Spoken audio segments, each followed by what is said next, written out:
take a minute or two here. Just that there's actually a word missing from here. Oh, okay, thank you. You want to use that one instead. That's right. Thank you very much. Yeah, when he was elected chair, he said you continue to do it, so I couldn't say All right, we have more business to do here, so if people would please move the room quietly and quickly. It is. It's very.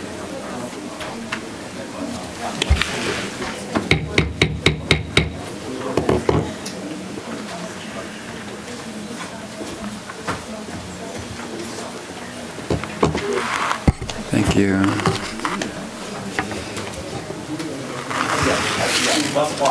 All right. We got to continue with our meeting. Okay. We're going to move on to the Falmouth Ice Arena project. And I will ask Michael Blanton from Bourne if he would read the notice. Thank you, Mr. Chairman. Hearing notice of the Cape Cod Commission for the Falmouth Ice Arena, January 6th of 2011. The Cape Cod Commission will conduct a public hearing on Thursday, January the 6th, 2011 at 3 p.m. in the 1st District Courthouse, Assembly of Delegates Chamber, Route 6A, Barnstable, Massachusetts.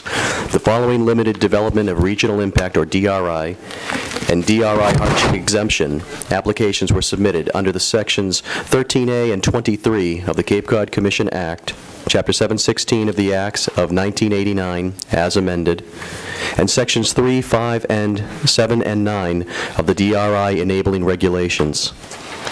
The project will be considered for a limited DRI and hardship exemption approval.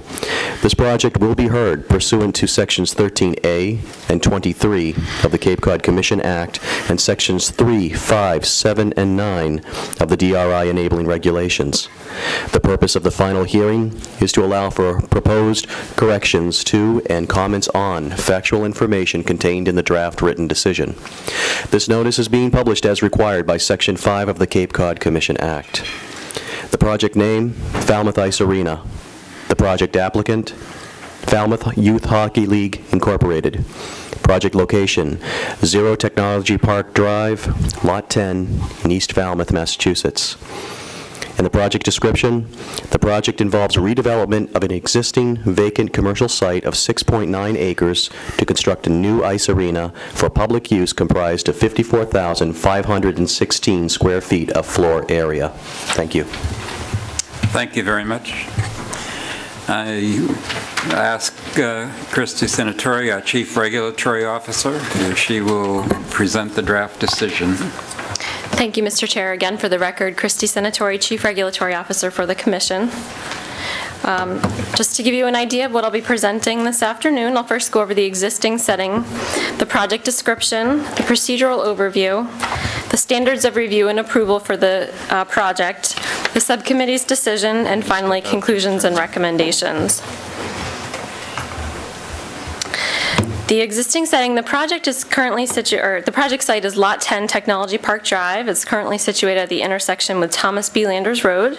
It's a 6.9 acre site that was previously developed.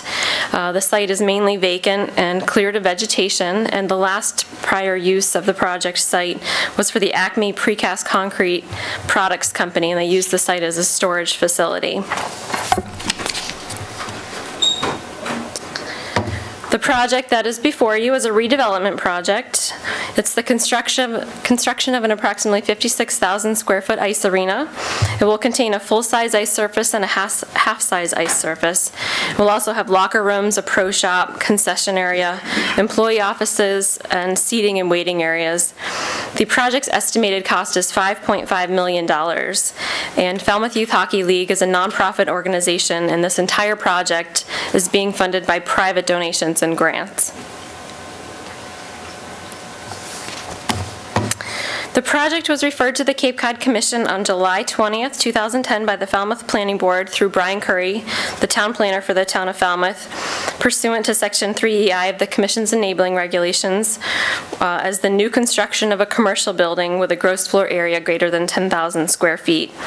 The applicant filed application materials, and the procedural history section of your decision outlines all of the hearings and subcommittee meetings that were held on the project between November and December of 2010. The application that's before the full commission is for a limited DRI hardship exemption, and the draft decision that's before you today was reviewed by the subcommittee on December 15th, and at this meeting, the subcommittee unanimously approved the draft decision and voted to send it to the full commission for consideration.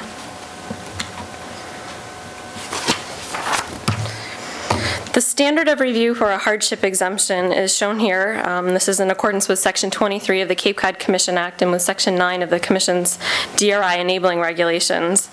The subcommittee found that in accordance with the Act and the enabling regulations that a literal enforcement of the provisions of the Act would involve a substantial financial hardship to the applicant. And the committee further found that the relief requested from the minimum performance standards, which is outlined in detail in the draft decision, and I'll review this with you today, can be granted without substantial detriment to the public good and without nullifying or substantially derogating from the intent or purpose of the Cape Cod Commission Act, and that the relief granted also relates directly to the nature of the identified hardship and is the minimum relief necessary to address the hardship. As part of the application, the applicant applied for limited DRI review. The subcommittee did review the scoping checklist submitted with the application materials and voted to review the project in the issue areas that are listed here. The findings and conditions are provided in detail in the draft decision, but I will review with you some of the key findings and conditions in these issue areas that are in the draft decision. Before I continue going through the draft decision, I'd like to point out a few minor edits to the draft decision. These are included in your packets today. They include an edit to the actual square footage. Based on the most recent plans, the actual correct square footage is 56,692 square feet. There's a clarification to the testimony section from the December 15th subcommittee meeting. There's an addition to General Finding 12. It's simply adding a minimum performance standard where the subcommittee granted hardship relief. It was just omitted from the draft decision, but it was decided on and deliberated on by the subcommittee. There's a clarification on the numbering of an applicable water resources minimum performance standard, and there's the addition of language with regard to the transportation mitigation requirements, then that they're presenting a financial hardship to the applicant, and this was, again, as determined by the subcommittee.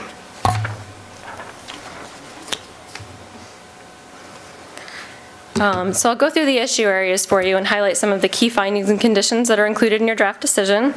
In the issue area of economic development, the project can't be found consistent with a land use vision map designation, as the town doesn't have a commission-approved land use vision map. Therefore, the redevelopment project must meet two of the waiver criteria in the economic development section. The subcommittee found that having to meet two of these waiver requirements poses a substantial financial hardship to the applicant, and they granted hardship relief to the applicant in this issue area. The site is located in a significant natural resources area, or SNRA, and this is due to the presence of rare species habitat on the property as mapped by the Natural Heritage and Endangered Species Program. The project requires work within the state-listed rare species habitat, and the regional policy plan prohibits adverse impacts to rare species or their habitats. However, the applicant has submitted their plans to Natural Heritage, and the latest plans that were submitted to Natural Heritage received a finding of no take from Natural Heritage, provided that certain conditions related to the design and the maintenance of a stormwater detention basin on the site are met. The draft decision that's before you contains a condition requiring the applicant to comply with this Natural Heritage conditions prior to receiving a final certificate of compliance from the commission or an occupancy permit from the town. With regard to open space, the open space requirement is based on the area of additional clearing required to develop the project.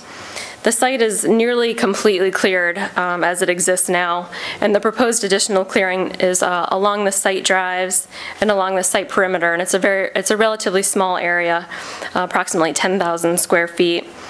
In order to comply with the applicable minimum performance standards for open space, the applicant will be required to provide a permanent protection on an area equivalent to twice the new disturbed area, which would be 20,000 square feet, or to provide a cash contribution towards the town of Falmouth's acquisition of open space. Given the small area of land that would be involved in the substantial financial hardship that Falmouth Youth Hockey has demonstrated in needing to privately fund and raise all of the funds for all aspects of the project, including all development and mitigation, the subcommittee did find that hardship relief was appropriate and granted hardship relief from any open space requirement for the project. With regard to water resources, the nitrogen loading for the project is estimated at 4.86 parts per million, and a total nitrogen load for the project is 132 kilograms. On a per acre basis, the nitrogen load would be 19.19 kilograms per acre per year. And based on the watershed target load published by the Massachusetts Estuaries Project, or MEP, technical report, the allowable fair share credit for this marine summit abatement is 5.20 kilograms per year per acre. This would actually result in an excess load that would need to be mitigated by the project, and the cost would be approximately $149,490. Given the substantial financial hardship that Falmouth Youth Hockey demonstrated, the subcommittee found that hardship relief may be granted from this nitrogen loading mitigation requirement without substantial detriment to the public good and without substantially derogating from the intent or purpose of the Cape Cod Commission Act. Additionally, with regard to water resources, the project's stormwater design is consistent with the minimum performance standards of the regional policy plan, and this includes utilizing an underground leaching system to recharge roof runoff and providing additional nitrogen removal through the use of grass swales and 3 vegetated bioretention areas. These bioretention areas are augmented with subsurface leaching pits to accommodate unusually large storms or frozen soil conditions. As a requirement under the regional policy plan, a stormwater system inspection and maintenance document was submitted to the Commission to assure that the drainage system functions properly. The draft decision that's before you today includes 2 conditions in this issue area. The first is requiring the applicant to submit or to indicate with signage on the property where snow stockpiling is prohibited, and this is in order to protect those bioretention areas. And the second condition requires a professional engineer to inspect the system and submit a letter certifying that the stormwater system was installed and functions as it was designed, and this is 1 year from completion of the stormwater system. The regional policy plan requires that any development or redevelopment that uses, handles, generates, treats, or stores hazardous waste be in compliance with the state's hazardous waste regulations, and specifies that 3 items need to be provided to show compliance. This is notification or registration with the Mass DEP, a written plan to manage the hazardous waste, and a signed disposal contract with a registered licensed company. Based on information that was submitted during the Commission's review of the project, hazardous waste that may be attributable to the project can include waste from the Zamboni machines, fluorescent bulbs, or mercury-containing high-intensity discharge lamps, or solvent-based ice marking paints. The construction phase of the project could also involve on-site storage and handling of paints and solvents and similar projects, all of which could result in the generation of hazardous waste. Therefore, the draft decision that's before you today includes conditions that would require the applicant to provide for Commission staff review and approval a written plan to dispose of any hazardous waste generated by the construction and operation of the facility, and this is if there is any hazardous waste generated. And it also requires the applicant to provide for Commission staff review and approval written proof that the ice arena has notified or registered with the Mass DEP as a generator of hazardous waste, and this is if it's necessary, if they are actually a generator of hazardous waste, and a signed contract with a registered licensed company to dispose of any hazardous waste. Or in the alternative, they could get written acknowledgement from the town that the ice arena may dispose of their hazardous waste through the Town of Falmouth's Household Hazardous Waste Program. And this condition would be prior to occupancy of the building. With regard to solid waste, the regional policy plan also requires that development and redevelopment projects shall address the disposal of construction waste, and that a plan shall be provided to demonstrate how the applicant proposes to handle solid waste, construction and demolition waste, and recyclable materials that are currently categorized by the DEP as waste ban material. The draft decision before you contains conditions that would require the applicant to provide, again, for Commission staff review and approval, a written plan for site preparation that demonstrates how solid waste recyclable materials that are currently categorized by the Mass DEP as waste items will be handled and separated from those construction and demolition waste and disposed of. This would be prior to construction of the building. And there's a condition that requires the applicant to submit for commission staff review and approval a written plan that provides for the recycling of solid waste. And again, this is prior to occupancy of the building. With regard to energy, the project has shown a commitment to energy efficiency and conservation, and it will meet the Energy Star certification and the ANSI LEED standards for energy. The project intends to meet all of the applicable minimum performance standards in the regional policy plan in the energy section, with the exception of the one waiver criteria. This is in minimum performance standard E1.5, which requires the incorporation of renewable energy. The applicants indicated that due to their status as a nonprofit organization that they're not eligible for tax credits that support renewable energy investment. Based on this, the subcommittee found that a literal enforcement of the provisions of the Act and provisions of this standard would involve a substantial financial hardship to the applicant and granted hardship relief from this standard. A condition of the decision does require that the applicant shall submit final plans, final project plans for staff review and approval to ensure that they do comply with the other energy standards of the regional policy plan, and this would be prior to construction of the building. With regard to transportation, the applicant's transportation engineer submitted a transportation study that outlines the trip generation impact of the proposed ice arena. It's a 650-seat ice arena. The regional policy plan allows a traffic credit for past use of the property. In this case, the last use of the property was a precast concrete storage facility. The net change in traffic is shown here, and you can see that there's a net decrease in average daily traffic, and the project would not be required to reduce new vehicle trips in and out of the site based on this. And again, as you just saw on the last slide, the ice arena is expected to generate 13 evening peak hour trips. 25 trips is considered to be significant impact on local or regional roadways. But based on the 13 evening peak hour trips, the transportation mitigation would be estimated at approximately $65,000. The subcommittee found that complying with this standard poses a substantial financial hardship to the applicant, and that relief may be granted without a substantial detriment to the public good and without nullifying or substantially derogating from the intent or purpose of the Act. With regard to access, the subcommittee found that based on the site driveway locations, the project complies with the level of service and site distance requirements of the regional policy plan. And additionally, with regard to safety, the project will not have a significant increase at in traffic at any known high crash locations, and therefore the project does comply with all of the applicable safety performance standards in the regional policy plan. And the last issue area that the subcommittee voted to review as part of the limited DRI hardship exemption application is affordable housing.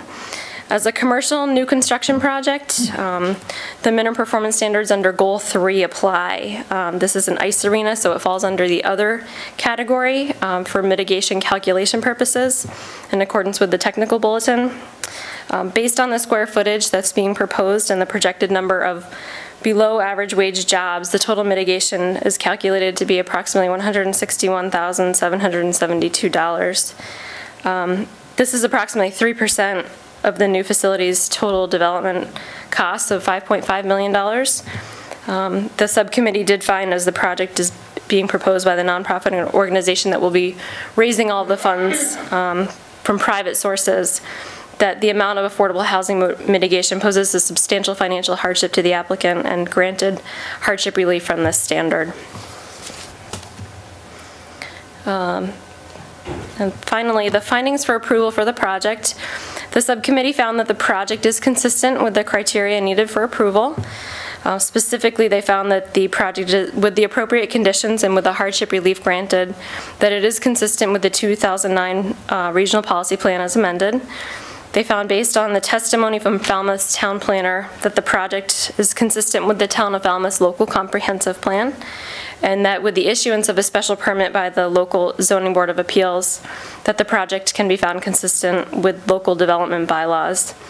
The project is not situated in a district of critical planning concern, and the subcommittee did find that the probable benefits of the project outweigh the probable detriments of the project. And I've highlighted these here for you on the next slide to give you an idea of the benefits that the subcommittee did articulate.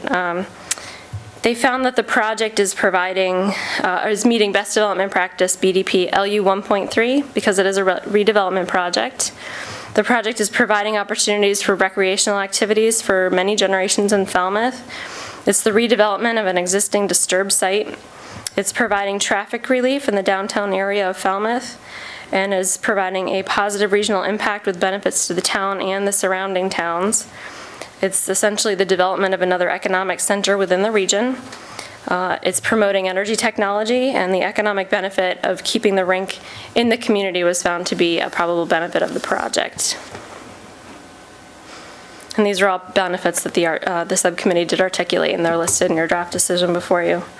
So in conclusion, the subcommittee unanimously approved the draft decision that's before you at their last meeting and recommended that the full commission approve the limited DRI hardship exemption application with conditions for the Falmouth Youth Hockey Project. I'd be happy to answer any questions you have at this point, if you have any. Do we have any questions for our staff? Yes. As the Falmouth representative,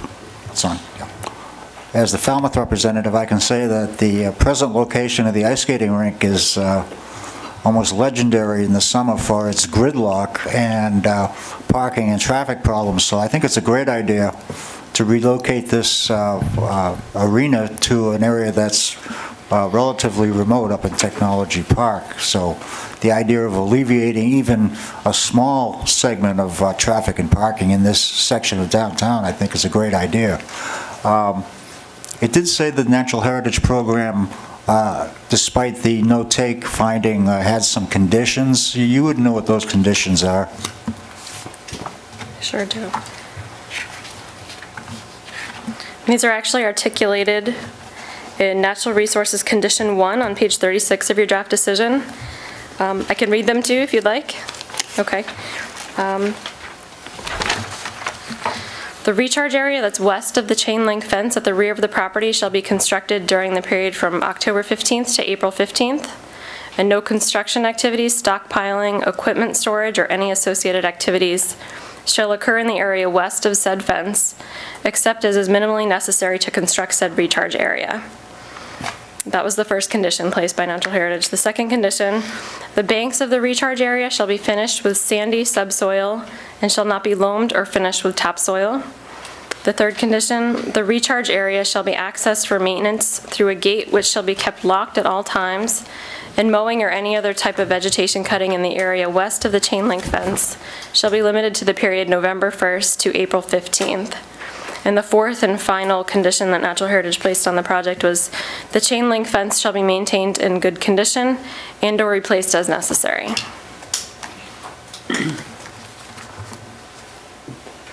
Anything else from any members of the commission? Well, I'm going to ask for comments from public officials, first federal, state. I think the applicant may have a presentation.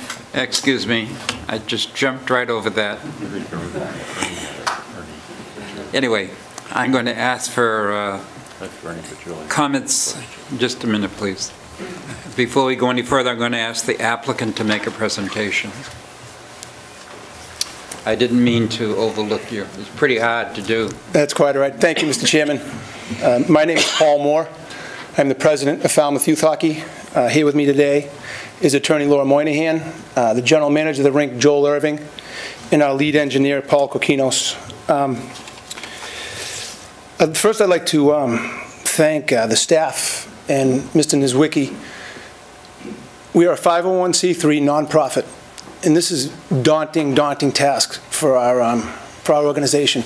And going in, the expectations, I'm a car dealer. I represent kids, and the kids that are in the community. It's a labor of love. It's we feel volunteerism is probably one of the greatest things you can do in life, and the staff has been very good. It's been a very positive experience. It's going in, we didn't know what to expect. All I knew about the commission is what I heard, and a lot of it was negative. And I got to say, between the director and the staff, it's been a great experience, one that we appreciate them helping us along with this, because, as I said, it is daunting. The significance of this hardship exemption, I can't, you know, our tuition is one of the lowest in the state. Our ICE rates are one of the lowest in the state. To give you an example, the average rink today in Massachusetts is probably $300 an hour for a sheet of ice. We're $225. Our tuition for our children, the average tuition is $650, $675, $700, somewhere in that range. And I would think, I would say statewide, the average is probably $1,800 to $2,000. The reason for this is it goes back some 40 years. The people that started this organization, as I said, with a labor of love and a commitment to volunteerism, they started something for the kids in the community, and they kept it cheap and affordable. And how they did that was through good management. And what we inherited, you know, in what we're responsible now, this legacy we inherited, is a rink that has no debt service. And that is critical to the operation of a rink and critical to keeping our youth organization alive. So this exemption that you are entertaining today is critical. We need to raise north of $5 million, and we're going to do it on private donations, no taxpayer money, and it's going to come from the people in our community. And to absorb any fees, anything attached to it, it's just something that really could halt the project, and that's something I think the staff has recognized, and we appreciate that. And we appreciate you looking at this, and we hope that you can see this project as a community benefit, one obviously for the kids in the community. It's a social benefit. It's an educational benefit. It's something that this organization for over 40 years now has been providing the community. We hope you guys are part of that legacy moving forward, helping us continue to keep it affordable for the kids. Thank you for your time.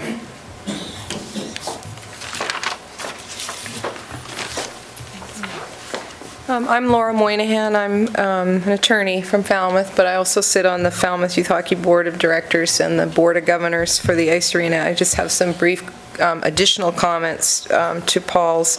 I also wanted to thank the subcommittee for their work on this project. We had a number of meetings and hearings, and obviously giving up your time to assist is very valuable. Christy went through some of the project benefits. There's a couple of things I wanted to highlight on the energy aspect of this project.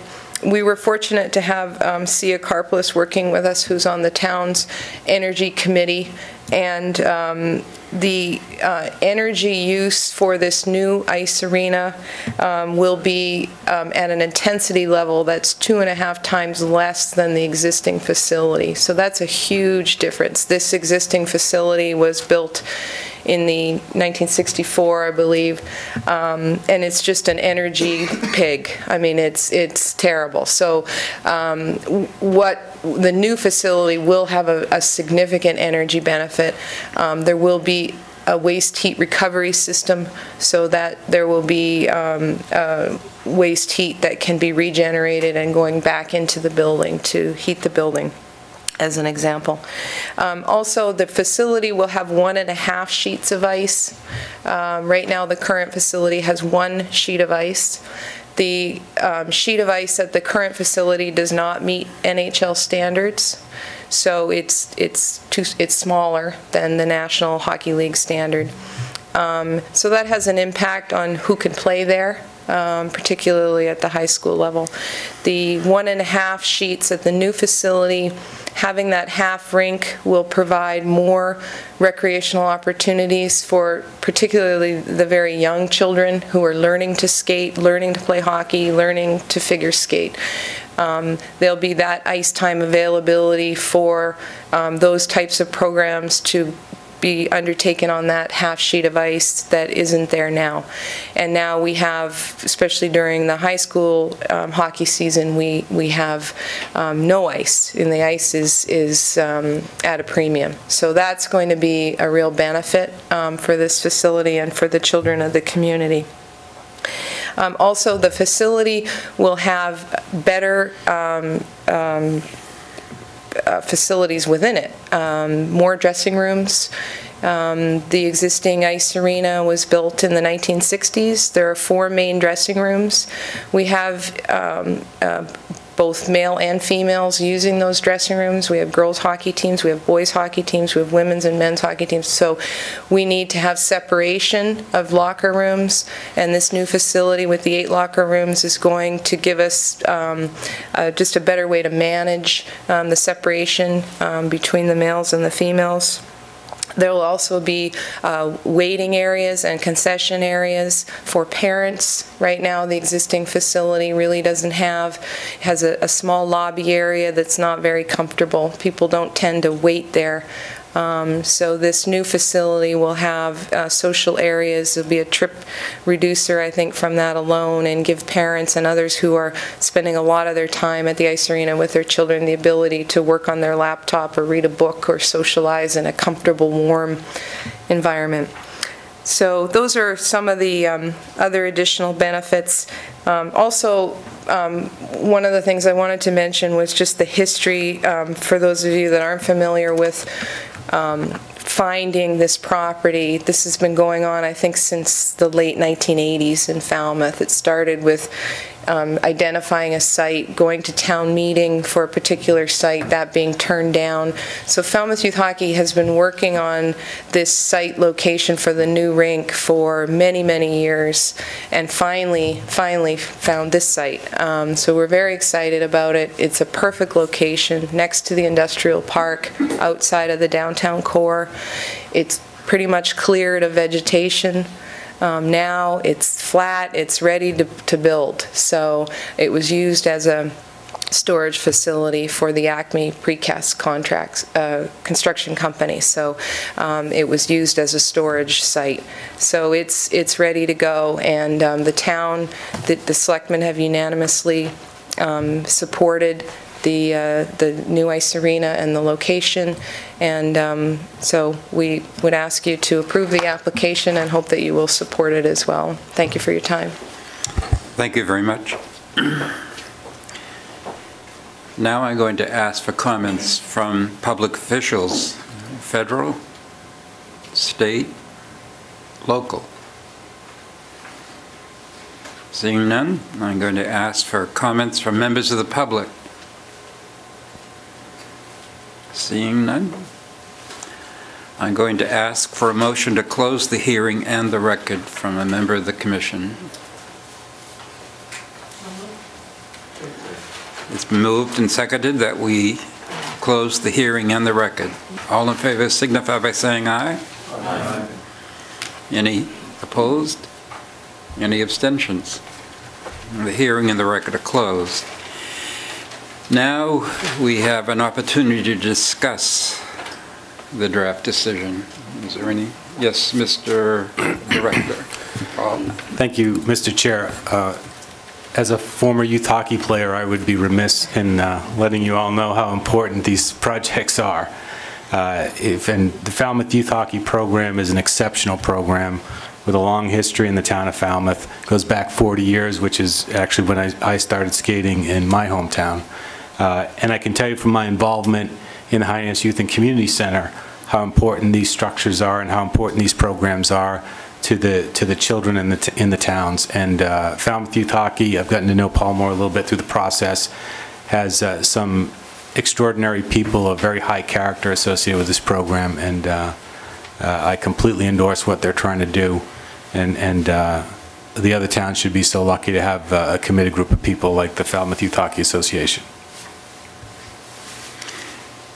And yes, Mr. Virgilio. Yes, Mr. Chairman, over my years being here, I mean, you understand the commitment of people like this to provide and work so hard for this type of a project. In my list of hardship exemptions, I got to tell you, this is way up on top. Thank you. Mr. Any other Chairman, comments? Mr. Chairman. Yes, Michael. as a former rink rat myself and the father of 3 former rink rats and the grandfather of 2 present rink rats, I want to commend the association for this kind of project.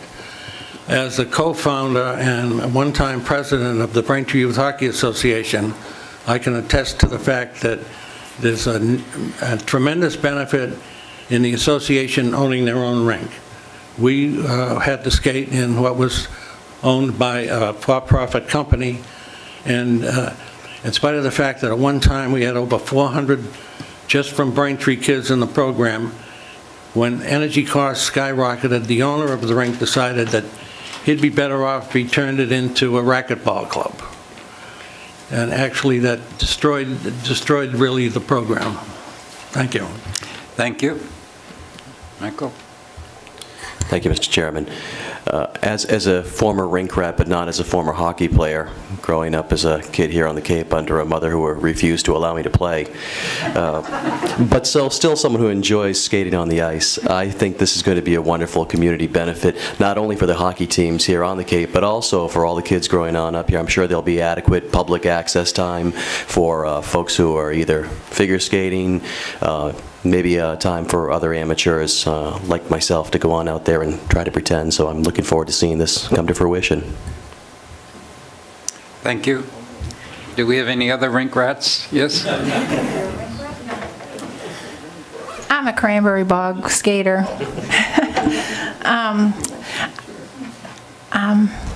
All of these accolades are great and go to prove that this project has a regional benefit, which was mentioned by Therese Murray and was also mentioned in the minutes by Royden Richardson. Just an observation. We talked about the regional benefits, and there was a discrepancy between the applicant's traffic generated and the commission's estimates of traffic generated. And I know that because of past credits given, that the traffic is down. But isn't it really going to be up, especially if the Steamship Authority builds a parking lot adjacent to this rink? And is that any concern?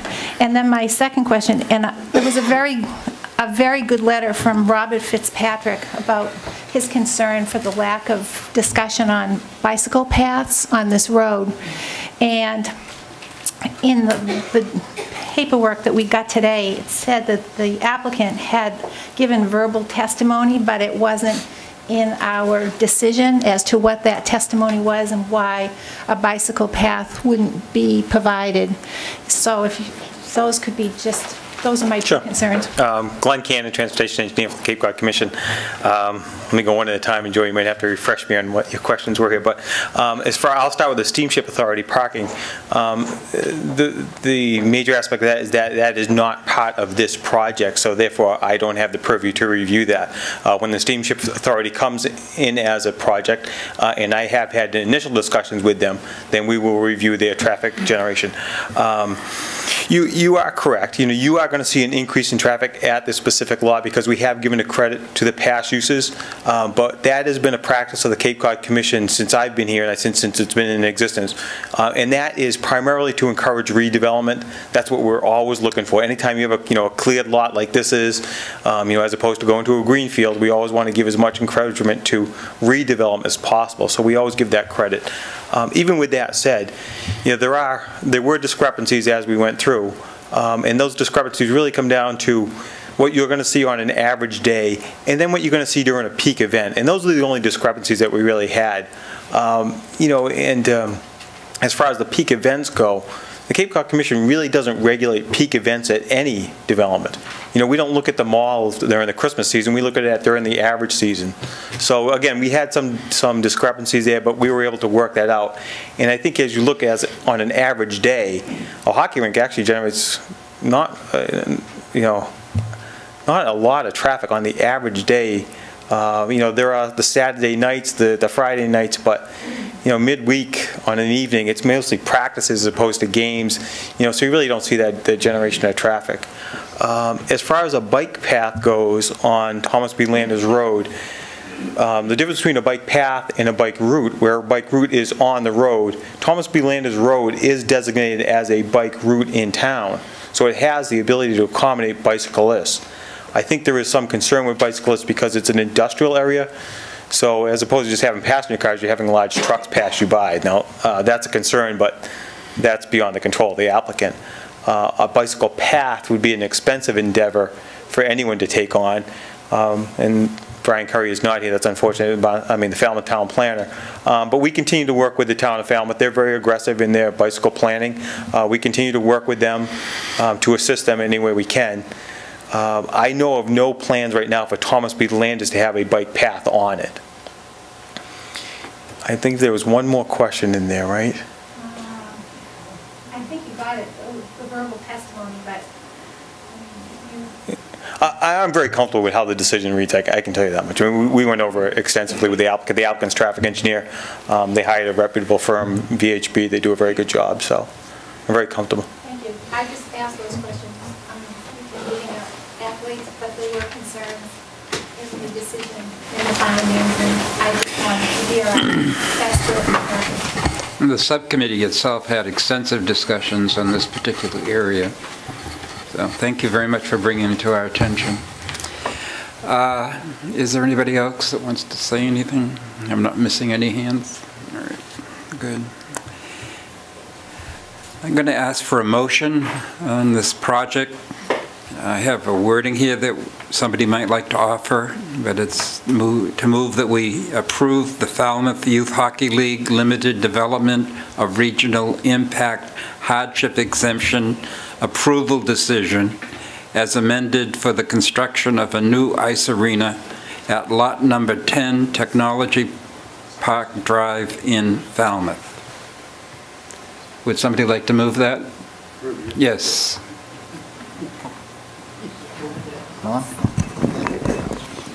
Mr. Chairman, I move to approve the Falmouth Hockey League Limited Development of Regional Impact Approval Decision as amended for the construction of a new ice arena at Lot 10, Technology Park Drive in Falmouth, Mass. Yes. Second. After the word impact, there's the word hardship exemption. It needs to be, and it's not on your copy, I don't believe. So moved. Second. Okay. It's been moved and seconded, including the inclusion of those two words. Any further discussion? All in favor will signify by saying aye. Aye. All opposed? Any abstentions? It's unanimous vote. Thank you. And thank you to the Youth Hockey League. It's been interesting and profitable, I believe. Okay. Just 1 minute.